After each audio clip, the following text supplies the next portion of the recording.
Aimables téléspectateurs, bonjour et bienvenue à votre émission Grande Analyse. Bon début de semaine à vous tous qui nous suivez actuellement. Vous êtes partout à travers le monde. Votre émission Grande Analyse est là pour essayer de parler de tous les sujets d'actualité. Surtout, vous savez qu'à ce jour, la politique en République démocratique du Congo reste la meilleure marchandise à vendre pour nous qui faisons des émissions. Plusieurs thématiques à évoquer à cette émission. Nous allons parler du Génocost. En dehors du Génocost, nous allons parler du Sénat où les élections vont se tenir le samedi 10. Et en dehors de ça, nous évoquerons aussi l'investiture du gouvernement provincial de la ville de Kinshasa.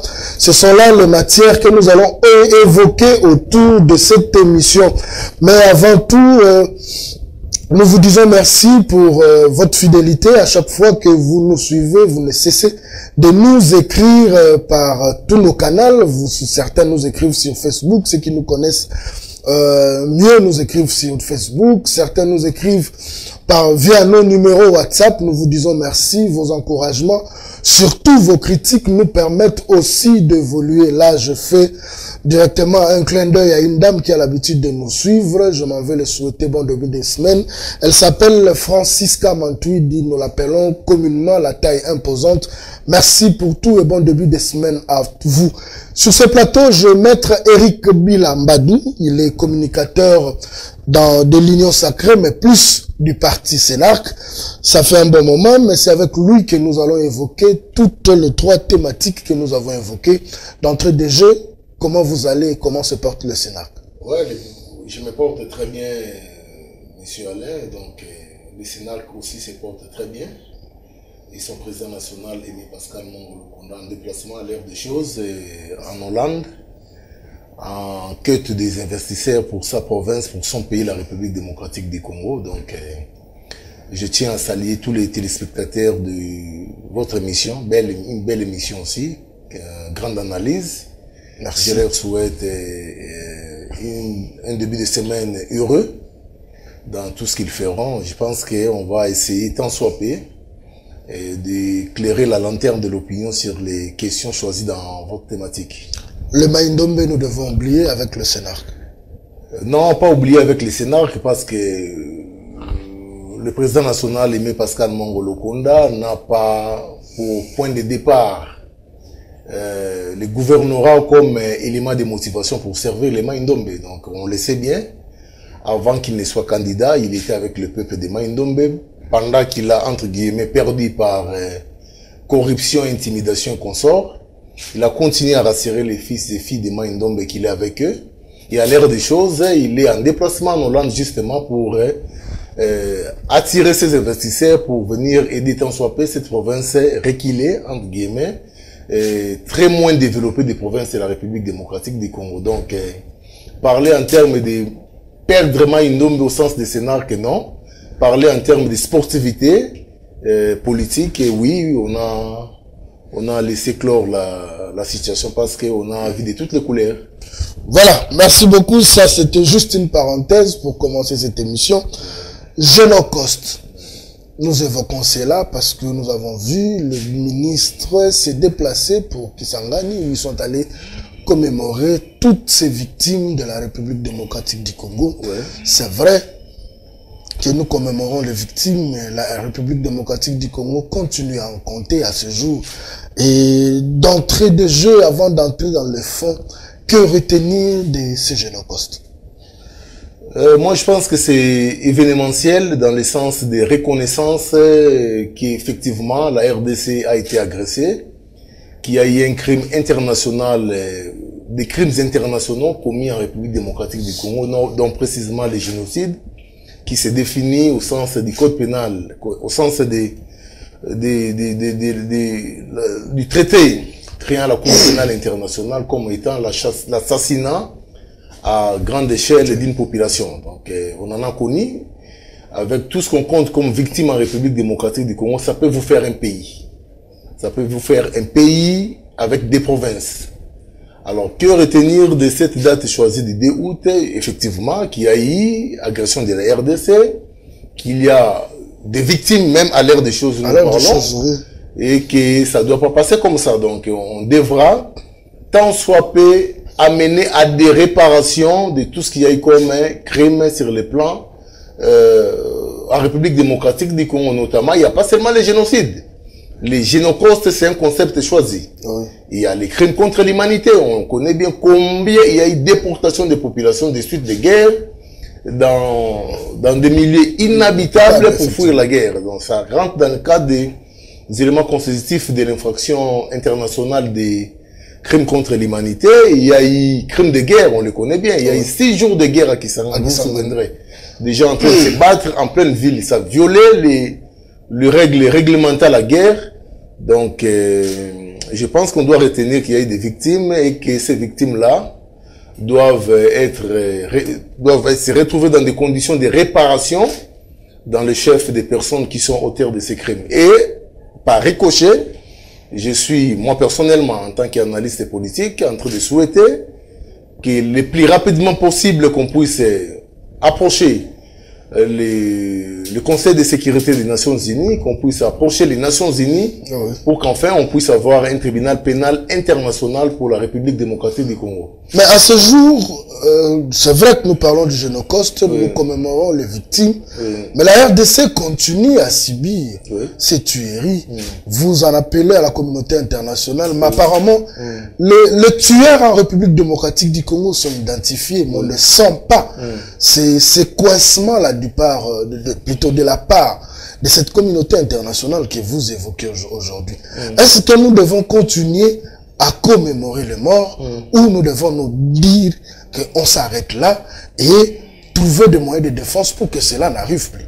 La commémoration a plus son sens d'un côté rituel, d'un côté reconnaissance.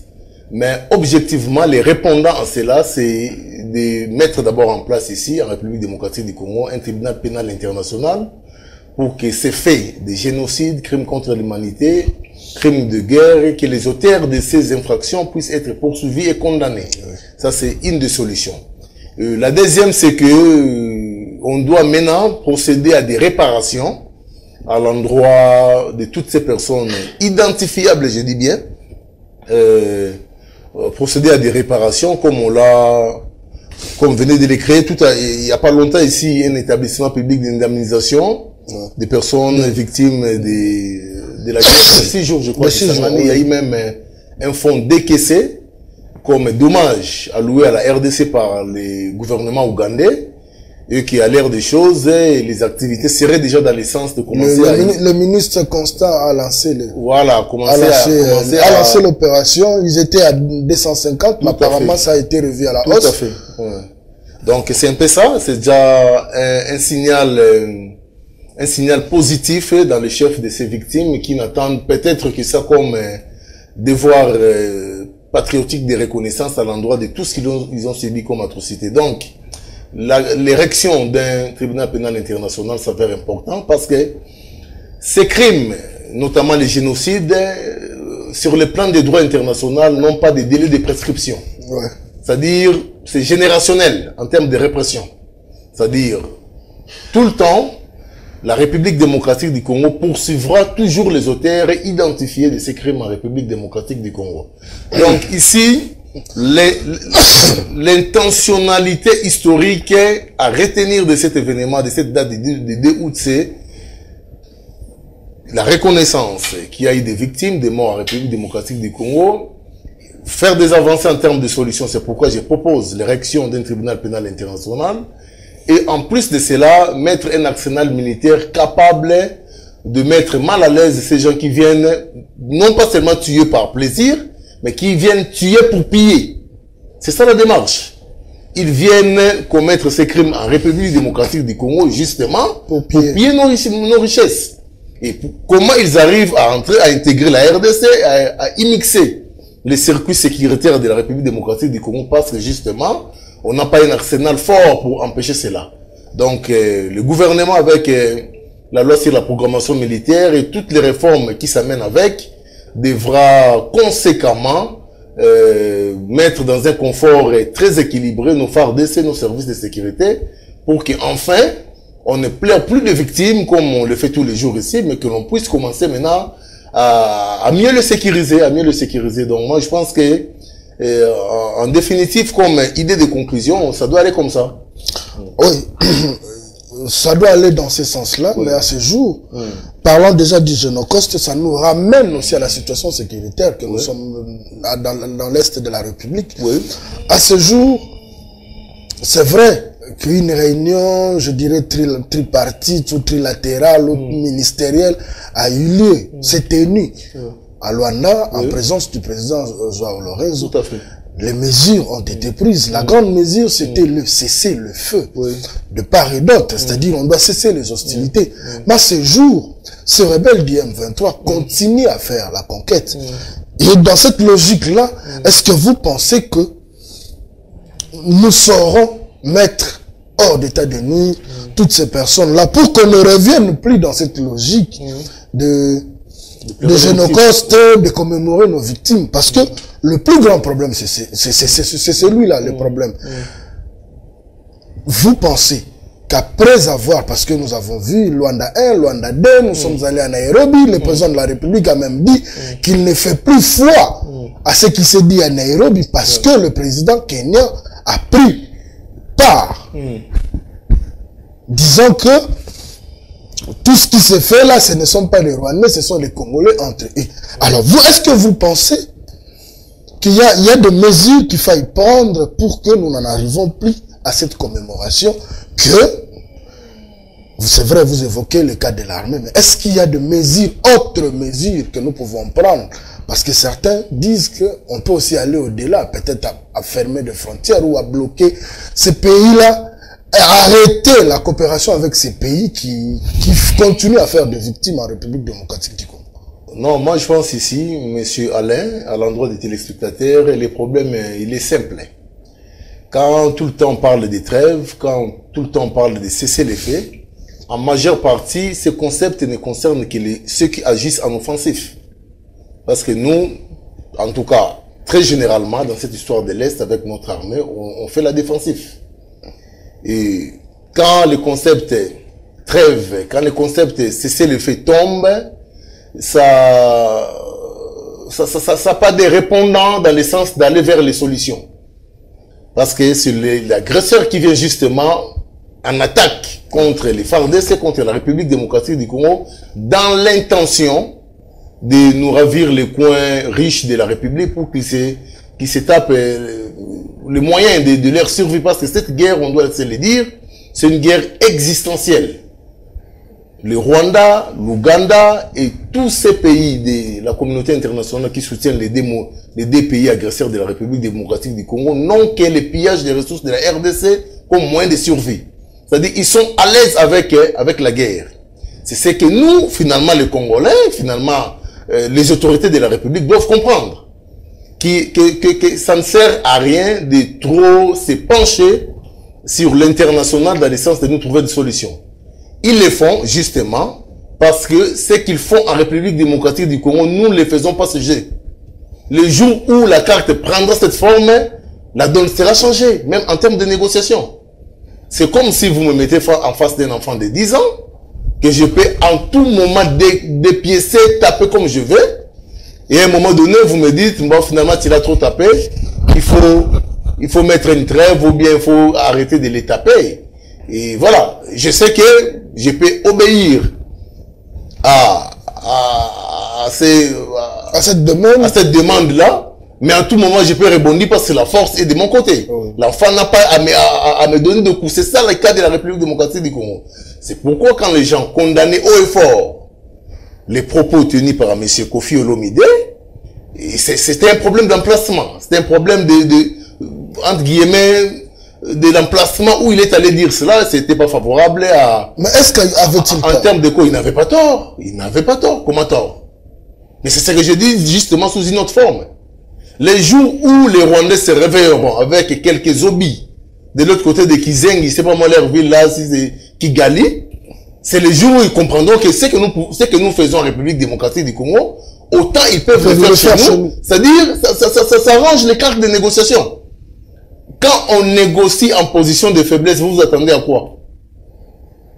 prenez le format des négociations, vous comprendrez que le Rwanda est orgueilleux et sûr de son positionnement. C'est ce qui nous manque. C'est ce qui fait que nous puissions tout le temps revenir à des pleurs, à des trucs, voilà, voilà. Les jours où les répondants sera détaillé à l'endroit de ces agresseurs, la donne des négociations changera automatiquement. Alors, quelle attitude avoir, et les dirigeants congolais et la population congolaise, quelle attitude avoir? Nous venons de commémorer nos morts. C'est vrai que nous devons nous dire que ça doit s'arrêter parce que dans les discours de différentes autorités, nous avons tous senti ces soucis-là de mettre fin, comme venait de le dire notre confrère Israël qui a dit comment la logique des mesures ont été prises. Et nous avons décidé ce qui suit. Mais l'effectivité sur le terrain ne se fait pas sentir. S'il faille que la population accompagne les dirigeants, ils doivent aussi voir ce que les dirigeants sont en train de faire. Alors, quelle attitude opter après cette commémoration? Parce qu'apparemment, la date du 2 août reste cette date-là qu'on va commencer à commémorer nos victimes. Mais est-ce que après ça, l'année prochaine, le 2 août, on ne peut pas se dire que, en tout cas, une année passée, quand on commémorait nos victimes, il y avait ça, et à ce jour, l'Est de la République vit dans une accalmie totale. Quelle attitude opter? Non, d'abord, en termes d'attitude, je ne sais pas trop me mixer dans les arrangements militaires de nos FARDC, je ne les suis pas, j'en ai pas les droits, de peur d'être cité ou bien interpellé par la justice, c'est ça, mais sinon c'est un point de vue des Congolais. Les problèmes avec, opérationnellement parlant sur terrain, parce que vous me posez la question, que faire? C'est-à-dire, nous sommes dans une logique de reconquête des territoires, ce qui n'est pas mauvais, mais ce qui n'est pas très mieux. On doit se mettre dans la peau d'attaque à l'endroit des États agresseurs. Pour qu'enfin, il y ait équilibre en termes, je dirais, de barbarie, s'il faut même le dire comme ça.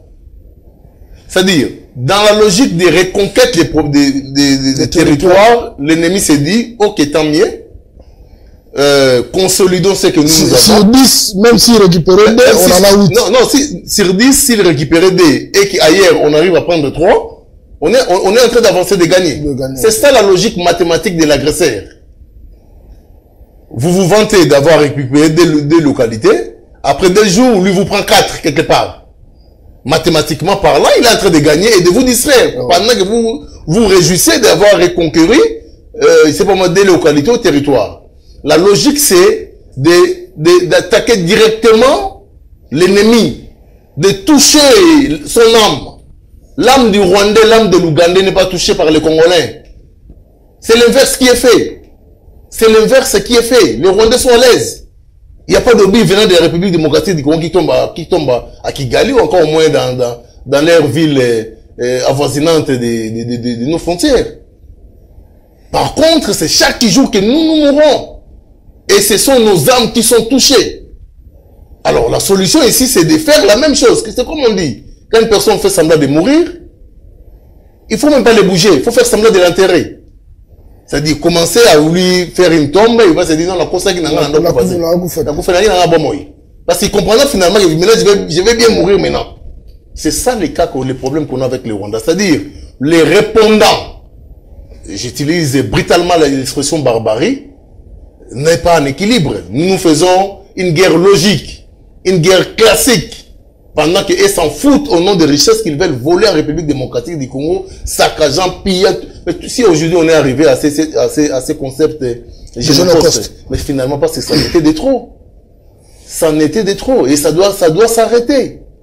Ça doit s'arrêter. Il n'est pas question seulement ici de se taper la poitrine qu'on a une journée commémorative, de vouloir donner un accent international sur le plan événementiel, pendant que l'on ne prend pas de dispositions pour que ça s'arrête. Je lis quelque part, quelqu'un dit, ça va dépenser à Pamba.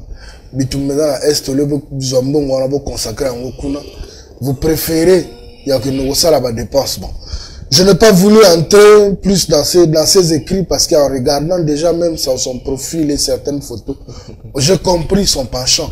Mais, du moins, il a quand même exprimé ce que lui pense. Son point de vue. Voilà. Moi, je pense aussi, bon, je vais pas entrer dans les détails organisationnels, même la portée événementielle de la date n'a pas eu tout son poids, à mon sens. Nous sommes des Bantous, mon frère Alain. Nous sommes des Bantous, même s'il est question de commémorer la mort d'un seul oncle que vous n'avez plus jamais revu depuis un temps. Et il y a une certaine sérénité qui s'amène avec la commémoration. C'est-à-dire, c'est une journée de deuil, en fait, le 2 août. Une journée commémorative de deuil. En République démocratique du Congo. Et quand je dis deuil, c'est-à-dire au sens le plus élargi. On devait même le sentir dans la vie. Au sens le plus cruel. On l'a pas senti. Il n'y a pas eu de chansons chrétiennes dans les télévisions. Oui, au fait, c'est la question qu'il voulait aussi suivre. Mais justement. Quelle attitude aussi à nous, la population?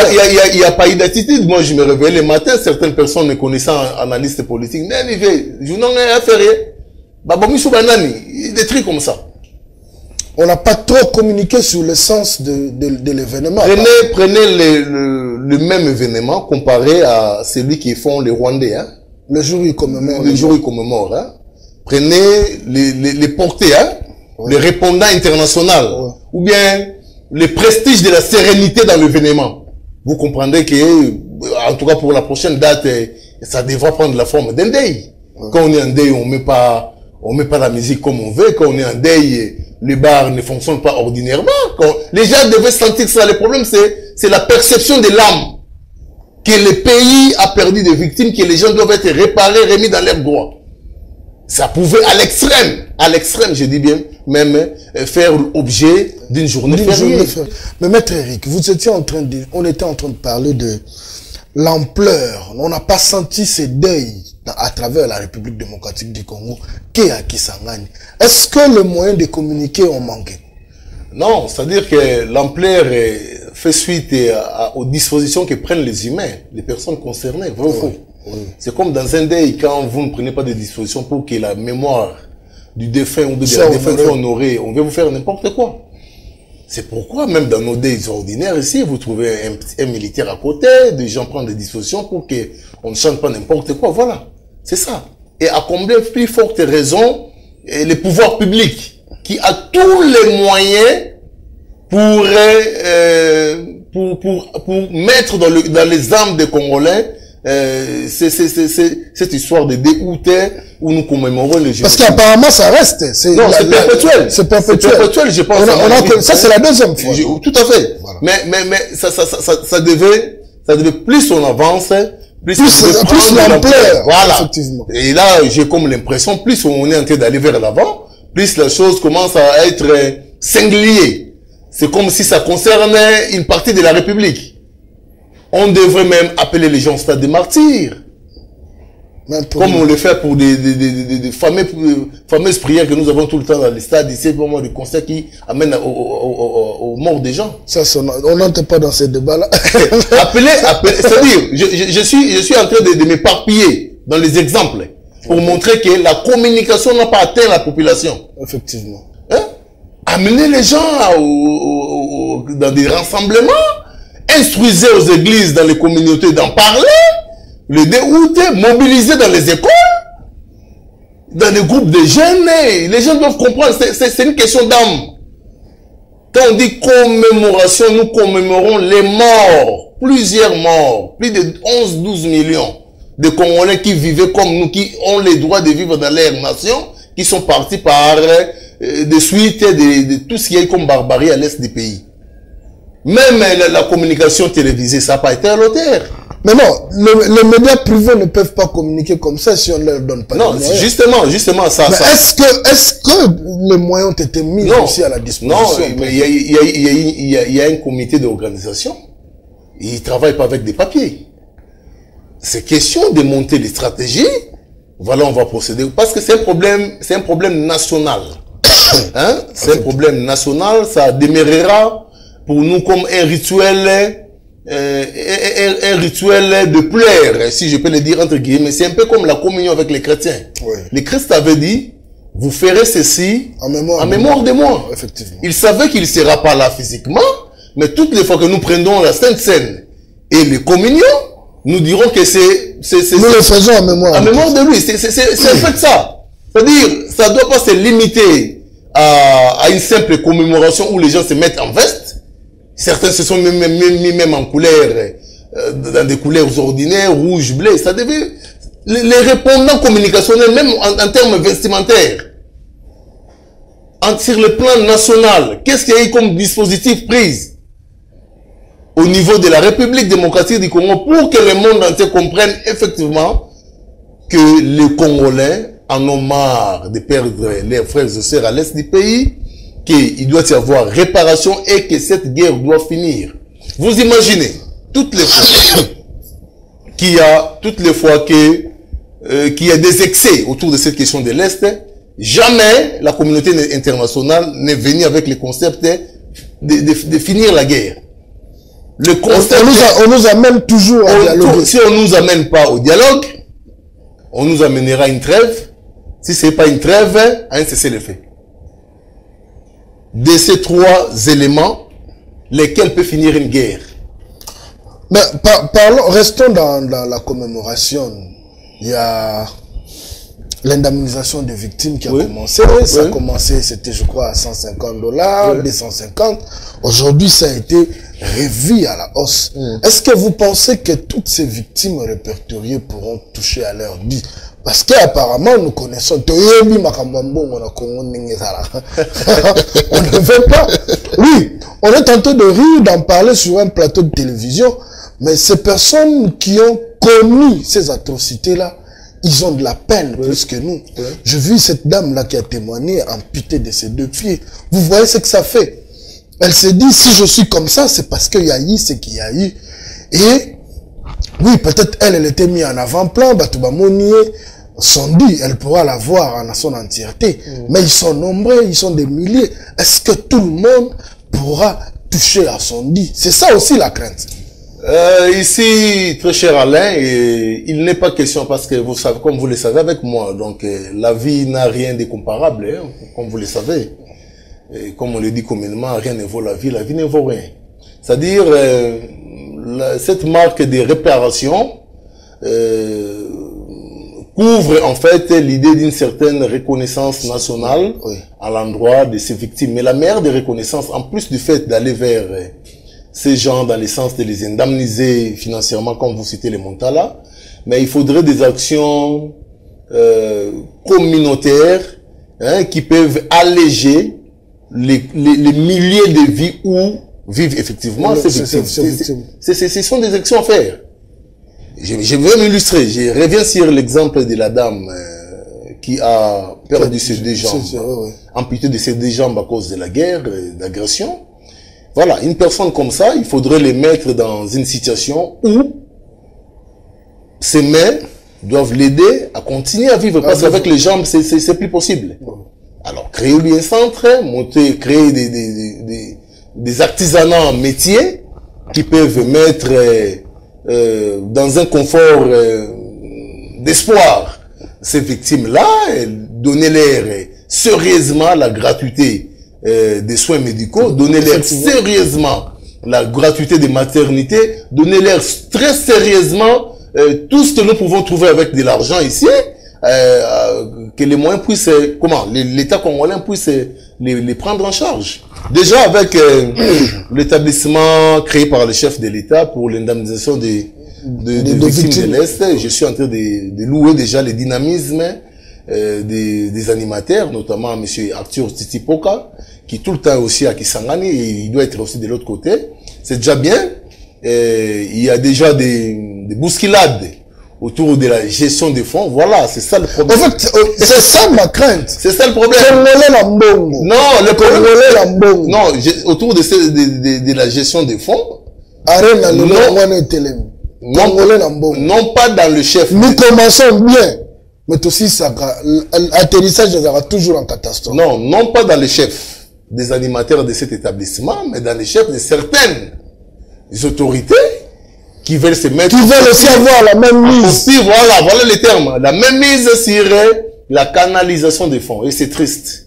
C'est triste et c'est pourquoi j'avais une fois dans un plateau avec vous ici, suggéré qu'on puisse qu'on puisse réformer le régime répressif de l'infraction de détournement, parce que ça commence à prendre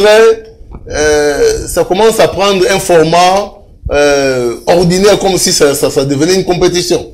Les gens n'ont plus peur parce qu'ils savent que non, voilà, justement, c'est assorti de servitude pénale, c'est temporel, je vais entrer dans le lobby. Je serai épileptique en prison, on va voir pitié de moi, le ministère public va s'arranger. Non, ça doit être très serré, la répression de cette infraction. Donc, coup de chapeau aux animateurs de cet établissement d'indemnisation des victimes de la guerre de l'Est. Et je pense qu'ils ont devant eux les ballons dans le pied. Ils doivent compatir d'abord en tant qu'humains et puis travailler avec patriotisme, et que tous ces gens, parce qu'au Congo, on n'aime pas écouter les chiffres, hein.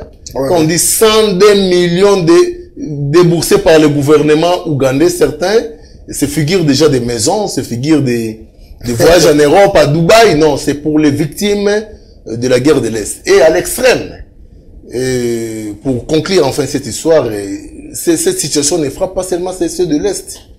On a Kwamout. Il y a plusieurs victimes. On a Kwamout. Voilà. Nous allons aborder le deuxième sujet, les élections au Sénat. Après plusieurs reports, je crois, après 2 ou 3 reports, enfin, le nouveau calendrier a été publié. Les dépôts de candidatures ont commencé aujourd'hui. Il y a déjà le vieux Jonas Mukamba, Kadiata Zemba, qui a déposé sa candidature. Il y a Sama Lukonde qui vient aussi de déposer sa candidature. Il y a du côté de l'opposition, il y a Salomon Kalonda qui a aussi déposé sa candidature. Nous voyons pendant la journée comment est-ce que ça va évoluer jusqu'à demain. Ouais. Mais qu'est-ce qui se cache derrière l'élection au Sénat? Parce que nous avons vu plusieurs reports. C'est vrai que les violons ne s'accordaient pas entre l'opposition et le pouvoir, mais aussi dans la majorité, plusieurs divergences. Certains veulent Sama, certains ne veulent pas de lui. L'IDPS dit qu'il doit récupérer le siège du Sénat. Tous ces scénarios autour de ces élections du bureau définitif du Sénat, qu'est-ce que nous pouvons dire? Oui, ça va. C'est des bonnes guerres d'abord, c'est ce qu'il faut retenir. C'est des bonnes guerres qu'il y ait des tractations autour de cette fonction, des fonctions à mettre à l'actif des regroupements aux partis politiques. La politique a pour finalité la conquête du pouvoir, mais elle doit être classique, respecter les normes. Donc, en termes de tractation, il n'y a pas de souci. Mais en termes d'éléments cachés, bon, évidemment, on va pas aller très loin dans les raisonnements. Je pense que c'est un problème d'assurance de positionnement de la part des animateurs de l'UDPS qui sont aujourd'hui au pouvoir comme parti au pouvoir. Oui. Et je vois pas, en termes de poids politique, et une deuxième ou troisième institution de la République aller entre les mains des personnes pour lesquelles vous n'avez pas trop de maîtrise ou bien trop de garanties. Nous sommes en politique. Il n'y a pas de honte pour suivre le pouvoir. Il n'y a pas de honte pour protéger son pouvoir. D'ailleurs, on le dit même de façon élémentaire que l'objectif, c'est de prendre le pouvoir, le conserver le plus longtemps possible. Le plus longtemps possible. Donc, dans un format classique, dans un format scientifique, c'est normal que l'on puisse suivre ces pouvoirs-là, mais ça doit être un pouvoir construit justement pour le peuple qui vous le donne. C'est ça le problème. Donc, les vieux Jonas Mukamba, bon, enfin. En fait, c'est la question entre la sagesse et l'énergie de la jeunesse. On choisit quoi pour le Sénat? Il faut mêler les deux ensemble. Il faut l'énergie de la jeunesse et la sagesse. Et ça serait mieux pour la République. Parce qu'on peut avoir la sagesse, mais quand on n'arrive pas à tenir 2 heures devant un micro, c'est encore un problème. Quand on arrive la zone soïlophone réclame que le président a promis à Sama Lukonde le poste ce poste-là de la présidence du Sénat. À ce jour, Nous avons même vu M. Dani Banza qui est sorti de son silence par rapport à son attachement, je dirais, linguistique. Mais dans l'union sacrée, ça ne passe pas. Ça ne passe pas parce que certains se disent comment ça, Makaka, il a été Premier ministre, quand on a régime Tshisekedi, ça y est, l'Issousou. Alors que l'UDPS a cédé pour le poste de président de l'Assemblée nationale. Est-ce que... Non, c'est... Dans l'union sacrée, vous ne voyez pas déjà que les divergences sont là et que même si ça m'a de s'entêter ou se disait, bon oui, j'ai été choisi par le chef, risque aussi de ne pas réussir. Parce que surtout, nous connaissons les élections, comment ça se fait chez nous, avec les dictats de partis politiques et de regroupements. Non, ce clivage conceptuel de l'espace swahiliphone, c'est vraiment très exclusif. Vous comprendrez avec moi, de vous à moi, que dans les calculs, dans les tractations, dans les mouvements vers les postes essentiels de la République, rares ou encore moins, nous, par exemple, du Congo central, sommes cités. Hein. Faites une observation figurée. Vous comprendrez que ça se passe entre deux provinces, dans un format de globalité. C'est tantôt les Kasaï ou les Katanga. L'Équateur aussi revendique. L'Équateur aussi revendique. L'Équateur, en termes de revendication. Je lis un journal ici avec les Sanga Bonganga. Voilà.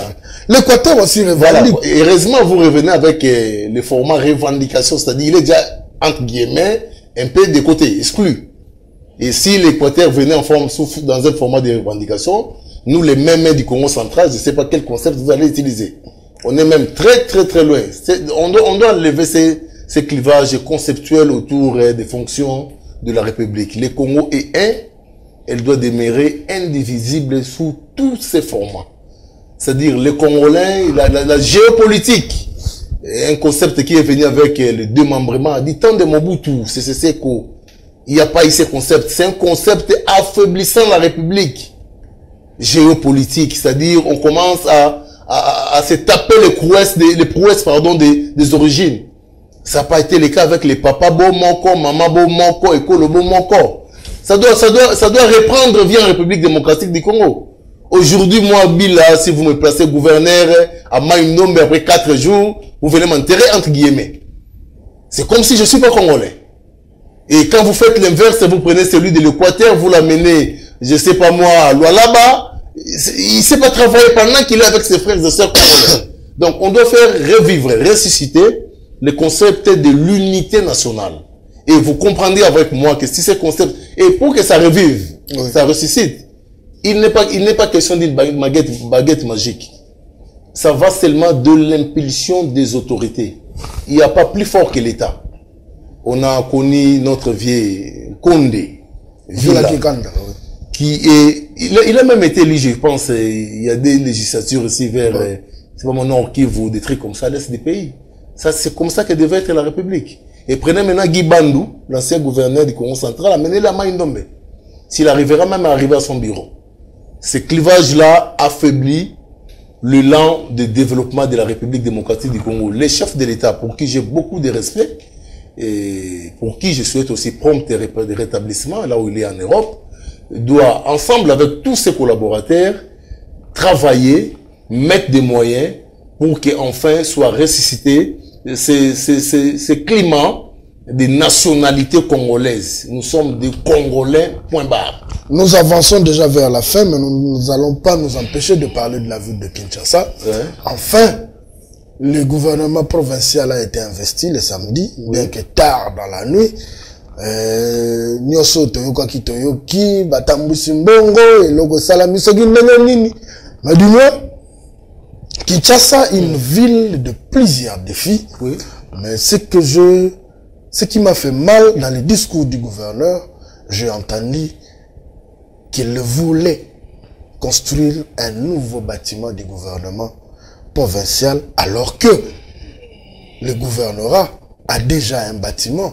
Si c'est devenu vétuste, on peut juste réflexionner et affecter cet argent pour la construction d'un nouveau bâtiment de l'hôtel de ville à autre chose. Kinshasa n'a pas de route. Aujourd'hui, nous sommes victimes des embouteillages parce que nous n'utilisons que le même route. Aujourd'hui, Kinshasa a un problème d'insécurité criante. L'examen d'État où tu Bima, nous qui avons des enfants qui ont obtenu leur bac, moi, dans ce cas, Bimina, ma camarade, tu es mal à l'aise, il faut toujours appeler parce que ces inciviques se sont déguisés en Koulouna. Kinshasa a des problèmes de l'électricité, Kinshasa a des problèmes d'eau, Kinshasa a des problèmes de soins de santé, mais on veut se focaliser d'abord pour construire des bâtiments où, dans les priorités, on place aussi la construction du bâtiment de l'hôtel de ville, alors que les priorités qui touchent le social des Kinois, il y en a plusieurs.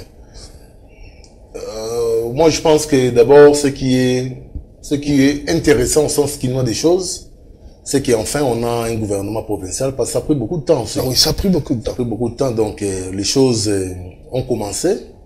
Je ne peux pas être pessimiste à l'endroit du nouveau gouverneur Daniel Bumba, encore moins de son adjoint, mais c'est Edi Yeli. Et je ne peux pas l'être aussi pour le gouvernement provincial. Donc on peut espérer qu'ils peuvent mieux faire. Mais la condition sine qua non pour qu'ils nous amènent tant soit peu, ne serait-ce qu'une avancée de développement ou bien une avancée d'espoir pour notre ville de Kinshasa, il doit programmer les problèmes en termes de priorité. Les problèmes doivent être programmés en termes de priorité. Mais apparemment, tout est prioritaire. Non, tout est prioritaire évidemment, mais pas avec la même teneur. Pas avec la même teneur. Donc, vous comprendrez que pour la vie d'un homme, la priorité, c'est d'avoir un endroit où vous passez la nuit tous les jours. Ouais. Pendant que si vous ne mangez pas, vous pouvez vous en foutre hein, pour une journée. Les transformer même en jeûne et prière. Donc, c'est un peu ça. Donc, la priorité des priorités pour Kinshasa à l'ère des choses, c'est de finir d'abord cette histoire de délinquance juvénile, le concept Koulouna et insécurité. À mon sens, il y a une question qui se pose fondamentalement, c'est la question de la salubrité. La ville est devenue trop sale. Qu'est-ce que nous devons mettre en place comme mécanisme pour finir cette question d'insalubrité? On avance avec les routes. Le gouverneur Ngobila nous avait lancé une opération Kinshasa zéro trou. Aujourd'hui, nous sommes à Kinshasa plusieurs trous. Donc, ce qui voudrait dire qu'au nom de la continuité de l'État, si, parce qu'on est très fort dans les changements de contexte ici. Mais lui nous a déjà amené Kinshasa Ezobonga, Kitoko. Pas de problème, on a la foi que Kinshasa peut Ezobonga. Mais voyez cette question des routes. C'est comme on dit. Babandara Roboma Nyoka, Nanzete Oyo, et Koucho Namaboko. C'est-à-dire, quand vous avez un bâton et que vous voyez un serpent, ne cherchez pas à aller trouver d'abord un autre bâton. Utilisez le bâton que vous avez pour l'affaiblir. C'est-à-dire, avec les moyens de bord, arrangeons d'abord là où nous pouvons tant arranger pour que enfin, avec des partenariats extérieurs qu'on puisse faire plus grand. Quand je parle de routes, je ne vois pas seulement les routes au sens des macadam que nous avons en Kinshasa. Il y a moyen d'utiliser notre espace lacustre-ci, le fleuve consort, comme moyen de déplacement des populations. C'est prouvé, c'est faisable. C'est faisable. Les gens peuvent quitter Maluku via les fleuves pour venir ici en ville. Utilisez ça comme moyen pour alléger tout ce qu'on a comme embouteillage. Il y a la voie ferroviaire. Pensez à cela. Et dans les pluies commencent déjà à pointer à l'horizon. Quelles sont les dispositions que nous prenons maintenant pour que dans les trois premières pluies ne puissent pas nous amener des victimes? Commencez déjà à drainer les caniveaux que nous avons ici. Travailler déjà dessus. Vous savez, gérer les gens, c'est être préventif. Il ne faut pas attendre les problèmes pour commencer à finir, à vouloir finir les problèmes. Voilà ce que le gouverneur Daniel Bumba, les éléments sur lesquels il peut travailler. Construire, c'est pas moi un bâtiment pour le gouvernement provincial. Non, ça c'est exagérément l'air bercé. C'est exagérément l'air bercé, je m'assume du terme. Ils ont déjà un cadre favorable, on peut juste aménager pour que cet argent puisse servir à autre chose. Donc moi je pense que je souhaite fructueux mandat. Et puis, je suis en train de finir là. Prenez l'habitude d'écouter des personnes intelligentes qui vous amènent des idées. Mais est-ce qu'ils sont prêts à accepter ça? C'est aussi ça avec nos politiciens. Ils sont là comme nos musiciens. Ils aiment bateau bayara wakumisa bango. Yo danger, yo bou. Quand tu amènes un programme, un projet conçu, on ne te reçoit pas. Alors que on ne peut pas être membre du gouvernement, ni central, ni provincial, mais on est expert dans un domaine. Vous écrivez un projet et vous donnez. C'est vrai que ça ne se fait pas gratuitement, on vous doit, mais c'est un projet que vous amenez. Est-ce que nos dirigeants sont prêts à accepter qu'on leur amène des trucs? Une belle conclusion de réflexion, je suis en train de regarder la caméra pour demander justement à nos autorités de la ville, notamment à Daniel Bumba et son adjoint, et tous les ministres de profession, de recevoir dans leur bureau aussi facilement des personnes porteurs de projets, des personnes porteuses, pardon, des idées innovatrices pour la ville de... Vous imaginez, pour la ville de Kinshasa, vous imaginez une grande ville comme Kinshasa où on n'a pas un seul point de péage. Kinshasa n'a pas un seul point de péage. Toute la ville de Kinshasa, on peut quitter Maluku jusqu'à c'est pas mon Matadi Kibala. Vous savez, l'essence de péage, c'est pas seulement la taxe que les véhicules payent. C'est un centre de contrôle. Ouais. C'est un centre de contrôle, un centre de sécurité pour des personnes qui roulent. Si on sait qu'on a un problème d'embouteillage à Kinshasa, mais les grandes entrées des 4 districts devaient faire l'objet des péages. On sait identifier les véhicules, on sait lire les véhicules qui sont en ordre, on sait lire qui conduit avec ivresse en pleine route, tout cela. On n'a pas de dodans dans des grands centres, dans des grands macadams. Moi, j'ai perdu un membre de famille avec cette histoire de l'aéroport ici. Et je sais pas moi, ma grande sœur, une belle sœur, Niclette, paix à son âme. C'est chaque après 2 mois que les gens meurent, c'est chaque après 2 mois aussi que les gens se plaignent. Mettez-nous des dodans, prenez des dispositifs, contrôlez ces gens qui conduisent. S'ils sont pas ivres volants, voilà, c'est tout ça. Donc, Daniel Bumba, je pense que dans les jours à venir, vous allez perdre beaucoup de poids avec les poids que vous attend la ville de Kinshasa. Voilà, merci beaucoup. C'est par là que nous mettons un point final. C'est vrai que la ville de Kinshasa nous fait réfléchir parce que quand vous regardez dans quelles conditions vivent les Kinois, vous vous posez des questions. Est-ce que Mboko Bakambi Balak Bamimela Ebiso Kinshasa 0 trou, les autres dans la Kinshasa plusieurs trous. On nous dit Kinshasa Zobonga, bon, Tozotala. 5 ans, ça va vite. On verra si le projet, le programme d'action, nous sommes le gouverneur à Ebisaka Biso avant l'élection, na oya uto Ebisaka Biso, jour et investiture samedi, il sera en mesure de le réaliser. S'il va le réaliser, chapeau bas. Mais si cela ne va pas arriver, moi je ne serai pas étonné parce que je me dis, la volonté politique peut être là, mais makasi ya kosalande. Tant on te comme en la logique, ba yemba biso. Tant on te comme en la logique, ba kumisa biso place to bosana ke musalande za priorité. Merci beaucoup à vous tous qui nous avez suivis. Je dis félicitations à mon fils Joy Ona. Moi aussi j'allais faire la même chose. Je souhaite heureux anniversaire à ma fille, la deuxième Justina Bila. Qui fête aujourd'hui son anniversaire. Voilà. Merci à l'équipe technique qui nous a accompagnés. Il y a Torres Atibou, il y a Don Benjamin Makola à la régie et Galor Mouya. Merci à vous. On se retrouve demain avec un autre invité pour une autre thématique. Merci.